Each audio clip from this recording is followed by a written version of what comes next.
So right now I'm looking at MOXE. I'm using a paper trade account. And the reason I'm using a paper trade account because it's sensitive information that I don't want out in the public.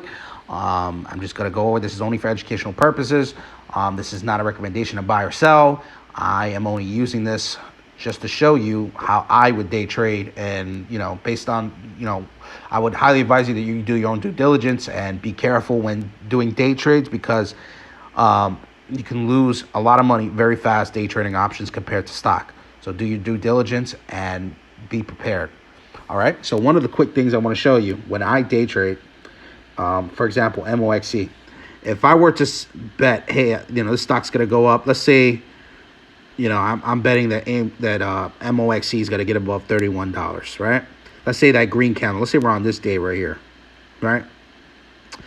All right, let's say I'm betting that, it's going to bounce from $20 and go back up to 31 and head up higher. So what I'm going to do is I'm not going to use daily charts, all right? When I'm trading, I'm going to use the daily chart to see where the major support level's at. So the major support level here, where would I look at? I would look at the form of resistance. The form of resistance was near $22. Why? Because it had a hard time breaking this level. You see it touched here, That was $22. That was resistance that now turned to support. You can see now the price is dipped down there and touched it. So if I'm betting that, it's going to drop down, that's one of the key things I'm looking for when day trading is I'm looking at, is it close to support? If it is close to support, I'm adjusting my risk to reward on this. All right, I'm basically betting that if we're going to dip back to $23, if I'm going to buy an option, I'm going to see, okay, if I were to be wrong and I were to lose, how much I would lose if the price were to drop down to $19 or $15. And I'm also want to see how much of a reward I get if this were to go higher up to $31 and past that. And I could do that with my option strat calculator, which I'll show you how to calculate your gain and loss on that on the next video. But on this video, I'm just going to show you how to day trade. So we'll go into this chart. We're going to go into the 5 minutes. So I know my support resistance level right now is 25. Let's just say roughly around $25 because now that became support. Actually, no, it'd be $22, right? Knowing that, I'm going to go in, right? I'm going to look at the intraday. You can see here, actually, I'm going to go 5 minute. 5 minutes a lot better. 1 day, 5 minutes a lot better to see because you get a better understanding of the chart. This was Thursday. This is how the market opened. You see how we got near the support level here. Pre-market started looking like crap. Then the market open. I never tried to buy option contracts at the market open. And the reason being is because the implied volatility is really high. You can see the volume's high. See the volume average, the green candle. That's a huge spike in volume. It never had a huge spike in volume like that in a while. Okay, maybe once or twice. But you can see when the volume's high and the price is starting to move around dramatically, implied volatility starts to jump. You can see how the option contract prices will jump because they can go from 240% to 270%. You can see down here, I'm trying to use my cross candle here. You can see implied volatility jump.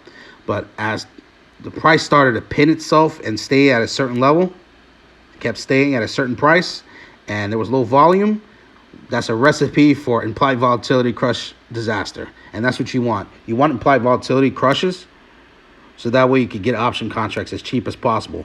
But you see it didn't pull back that much in terms of implied volatility because it maintained that volume a little bit. But what I like to do is get option contracts right in the middle of the day because that's when option contracts are really cheap. So if we were to look at this chart and let's say I were to buy an option, I'm going for the weeklies. I'm not going for, when I'm going for the weeklies or stocks that are going to be expiring, I'm not going to go for an option that's going to be expiring one day. You can see here in the parentheses, it says one, which means it's only going to expire in 1 day. And then the next contract in August, you see it says it takes 36 days to expiration. So I'm going to go for the second best one, and I'm going to go for a high delta stock and a high Vega stock because I want implied volatility gains out of it, and I want high directional gains out of it. You can see the delta for these out of the monies at 40 is $46 for each upwards dollar. I make $46 for each dollar MOXE goes up, and for each dollar MOXE goes down. So if I were to pick, let's say for example, let's say I were to go with 69. Let's say I were to pick, I was at $22 and I bought this contract, right? This is the end of the day. This is already the price of it. But you can see right here, right in that afternoon at 12 o'clock, this is how much it was worth. It was worth in the afternoon around roughly $6.